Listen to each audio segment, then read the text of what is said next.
तो एपिसोड की स्टार्टिंग उसी धमाकेदार सीन से होती है जहाँ पे सन पहुँचता है लिन के पास में और उसको एकदम से बहुत जल्दी से, मतलब जैसे बहुत डरा हुआ हो इस तरीके से उसको हक करता है। और जब ये हक करता है तो लिन इसका मुंह पकड़ता है, मतलब फेस को ऐसे टर्न करता है पीछे की तरफ कि वहाँ तो देखो, पीछे देखो क्या हो रहा है तुम्हारे। और जो ये इसके कोलीग्स होते हैं, मतलब जितने भी इसके फ्रेंड थे, यो पिम पिम तो बेचारी नीचे गिर जाती है शौक होकर। यो उसको ऊपर खड़ा करता है कि बहन उठ जाओ, तुम्हें अभी और भी ज़्यादा शौक लगने वाले हैं। तो सैम को पहले से पता था, सैम भाई होता है सन का, तो उसको कोई फ़र्क नहीं पड़ा। और जुलादिस तो खुश भी होता है, शौक भी होता है, खुश भी होता है कि आज मेरी तो पोल खुली खुली है, साथ में लिन की पोल भी खुल गई। अब इसके बाद में ना जब ये पूछते हैं सन से कि क्या हुआ, तो सन कहता है कुछ नहीं हुआ, सब ठीक है। अब इससे ज़्यादा ये बोलेगा ही क्या। अब लिन के साथ में इसके दोनों फ्रेंड बैठे होते हैं और साथ में सैम भी होता है। और जुलादिस बस यहाँ से भागने के चक्कर में है कि मुझे मौका मिले और मैं यहाँ से निकलूँ। तो यो पूछता है लिन से कि तुम आज तक जिसके बारे में बात कर रहे थे वो प्रेसिडेंट था, मुझे यकीन नहीं होता। पिम बोलता है अब ना तू हमें सारी बात बता दी हो बस। इतने में ही यहाँ पर आ जाता है सन। तो वो ना इन सबसे पहले तो सॉरी कहता है कि हमें ये सारी बातें छुपानी नहीं चाहिए थी, और फिर रिक्वेस्ट भी करता है कि तुम ना ऐसे अभी किसी को बता मत देना, इस बात को फैलाना मत, ठीक है। किसी के सामने रिवील हो जाएगी ये बात तो फिर लोग ना लिन को जज करेंगे, उसको बोलेंगे कि मैं बहुत ज़्यादा पैसे वाला हूँ, रिच हूँ, इसलिए मेरे पीछे पड़ा है वो। तो इसके बाद में सन्ना लिन को लेके चला जाता है। अब मौका मिलता है जुलारिस को। जुलारिस निकलता है पुलिस स्टेशन के बाहर और ये ना पोस्ट करने लगता है कि आज की ब्रेकिंग न्यूज़, और लिन और जो हमारा प्रेसिडेंट है सन, उनका चक्कर चल रहा है। लेकिन ये जैसे ही आर्टिकल लिखता है उसको पोस्ट नहीं कर पाता, पीछे से यो आके झांक लेता है। यो को पता चल जाता है कि जो जुलारिस है वो क्या करने वाला है। पोस्ट करने पर ये अपनी फिंगर प्रेस करता ही है, इतने उससे पहले ही ना यो इसके फ़ोन को छीन लेता है और बोलता है क्या करने वाले थे तुम अभी यहाँ पे। तो जुलारिस कहता है मेरा फ़ोन वापस करो। इतने में ही सैम और पिम भी आ जाते हैं, तो वो भी देख लेते हैं। और सैम कहता है जुलारिस तुम्हें शर्म नहीं आती बिल्कुल भी, तुम बिल्कुल भी अच्छे इंसान नहीं हो, आखिर तुम क्यों करना चाहते हो ये सारी चीज़ें। तो जुलारिस कहता है अरे मैं कुछ भी नहीं तो कर रहा था, तो मेरा फ़ोन वापस दे दो। अब यहाँ पे जब जुलारिस नहीं मानता ना, तो यो और पिम इसको ब्लैकमेल करते हैं कि देखो जो तुम्हारी वीडियो है ना, हमारे पास में जो क्लिप है तुम्हारी और सेक्रेटरी की चेन की, उसको हम सब में ना सब मतलब वायरल कर देंगे, उसको सभी जगह सब देख लेंगे, फिर क्या ही रेपुटेशन बचेगी तुम्हारी, और तुम तो वैसे भी कंपनी से और इस जॉब से हाथ धो बैठोगे। तो बेचारा जुलारिस मान जाता है ठीक है मैं कुछ नहीं करूँगा। अब हम देखते हैं सन को, वो जाता है लिन के पास में। सबसे पहले वो सॉरी कहता है और कहता है मेरा कोई भी ना इंटेंशन नहीं था कि लोगों को पता चल जाए हम दोनों के बारे में, लेकिन मैं बहुत ही ज़्यादा डर गया था। अब इसके बाद में जाते जाते एक किस करते हो जाता है वो, तो लिन बहुत ज़्यादा खुश हो जाता है। तो लिन मतलब जब सन चला जाता है ना, तो लिन भी लाइक हो आज तो मेरी बेबी ने मुझे किस किया। मतलब इनका रोमांस अलग ही लेवल का चलता रहता है।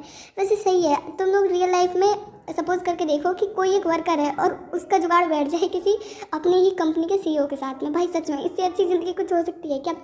अब इसके बाद में लिन को इसके दोनों फ्रेंड बिठा लेते हैं और एकदम आराम से पूछते हैं कि स्टार्टिंग से सब कुछ बताओ। तो वो कहता है, सबसे पहले लिन बताता है कि ये जो सन है ना, ये वही लड़का है जिसको मैं ऑनलाइन डेटिंग ऐप पर मिला था। तो वो बोलता है हाँ सच में, तो फिर तो तुम्हें मुझे थैंक्स कहना चाहिए, मेरी वजह से ये सारी चीज़ें हुई हैं। तो अब पूछती है पिम कि तुम झूठ मत बोलना, ये वही है ना जो तुम्हारे साथ में जापान भी गया था। तो ये कहता है लिन कि हाँ ये वही है। अब जब इसके फ्रेंड नहीं मानते ना, गुस्सा करते हैं, तो लिन कहता है ठीक है मैं 1 मंथ तक ना तुम लोगों को फ्री का लंच खिलाऊंगा, मतलब अपनी तरफ से खाना दूंगा मैं तुम्हें, जो खाना तुम बता देना, बट प्लीज़ मुझे माफ़ कर दो। तो इसके दोनों भुक्कड़ फ्रेंड वो मान जाते हैं। अब हम देखते हैं यो को, वो होता है घर पे। इसको बार बार ऐसा लग रहा होता है जैसे इसके घर के बाहर कोई है। तो ये बेचारा डरता हुआ ना विंडो के बाहर जाता है, अपने विंडो नहीं दरवाजे के पास जाता है शायद, तभी इसके हाथ को कोई पकड़ लेता है। ये बहुत ज़्यादा डर जाता है कि भूत तो ना आ गया है कहीं यहाँ पे। अब ये जो भूत होता है ये होता है सैम, मुझे भी लगा ही था ये सैम ही होगा। अब सैम को बोलता है क्या कर रहे हो यहाँ पे। सैम बोलता है मुझे बहुत जोर से भूख लगी थी तो मैं यहाँ पर आ गया। तो यो कहता है मुझे तुम्हारे साथ में कोई खाना नहीं खाना, तुम जाओ यहाँ से। तो सैम ना इतना जोर जोर से चिल्लाने लगता है अरे मुझे भूख लगी है, अरे मुझे बहुत तेज भूख लगी है। तो यो इसके पास दौड़ के जाता है, बोलता है भाई चुप हो जा, पूरे मोहल्ले को सुना देगा क्या तू, सारे पड़ोसी सुन लेंगे मेरी ये तेरी भूख की वजह से, सबको पता चल जाएगा। तो अब ये काफ़ी ज़्यादा क्लोज आ जाता है, तभी यो ना इसको अंदर ले आता है अपने घर में और खुद से कुछ बना के दे देता है। अब जब सैम खाना खा रहा होता है तो सैम ना इसके पास में जाता है यो के और कहता है कि देखो मुझे पता है तुम्हें काफ़ी ज़्यादा बुरा फील हुआ होगा जब तुम्हारे फ्रेंड ने तुमसे कुछ भी नहीं कहा और अचानक से तुम्हें सारी चीज़ें पता चल गई हैं। तो ये अगेन इसके बहुत ज़्यादा क्लोज आने की कोशिश कर रहा होता है। तो ये बोलता है हाँ ठीक है तुम जाओ अपना खाना खा लो, मैं बिल्कुल सही हूँ।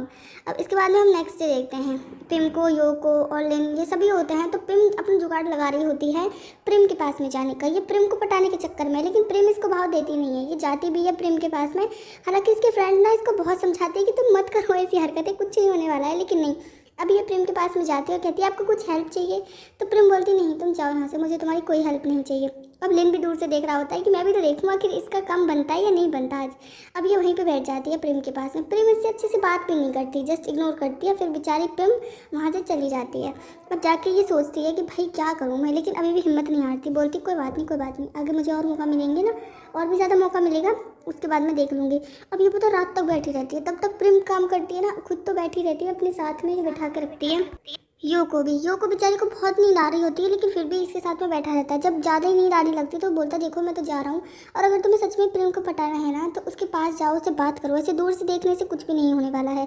और अब ये प्रेम को भी गुड बाय बोल के चला जाता है, क्योंकि प्रेम इन सब की सीनियर होती है। अब जाती है प्रेम के पास में, तो प्रेम के हाथ में होता है एक कप कॉफ़ी का, और वो गलती से गिर जाता है डिज़ाइंस पर, और थोड़ा सा गिर जाता है वो जो इलेक्ट्रिक बोर्ड होता है ना, जिसमें जैसे कनेक्ट था प्रेम का कंप्यूटर। तो मतलब जो जितना भी प्रोजेक्ट था ना वो सब कुछ बर्बाद हो जाता है। प्रेम एकदम से गुस्से में आ जाती है।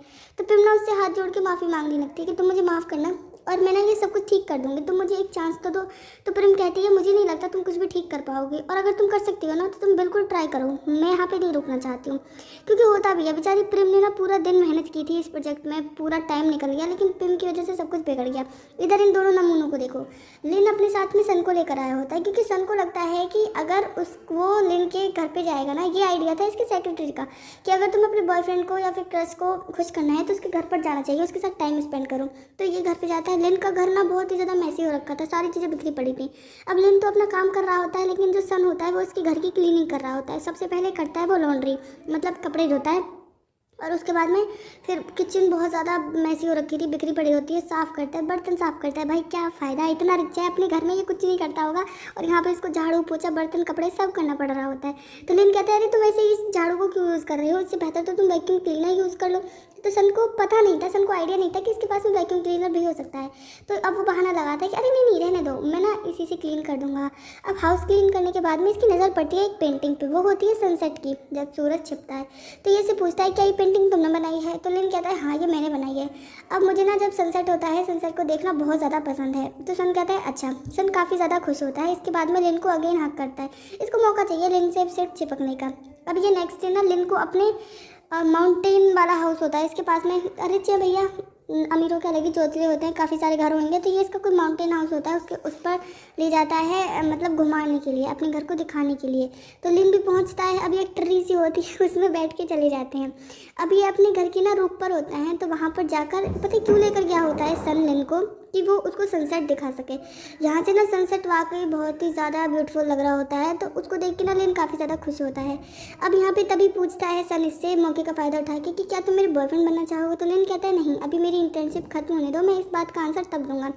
तो सन कहता है क्या मैं तुम्हारा बॉयफ्रेंड बन सकता हूँ? तो लिन कहता है हाँ मैं इसका सोच सकता हूँ। तो मतलब बात एक ही है यार, चाकू तरबूजे पे गिरे या फिर तरबूज चाकू पे गिरे, कटेगा तरबूज ही। तो बात एक ही है, ये इसका बॉयफ्रेंड बने या फिर लिन सन का बॉयफ्रेंड बने, बात एक ही है, बनेंगे बॉयफ्रेंड ही। अब इसके बाद में मस्त अपना बैठ के ये सनसेट देखते हैं, और फिर यहाँ पे अब नाइट का सीन होता है, दोनों डिनर कर रहे होते हैं।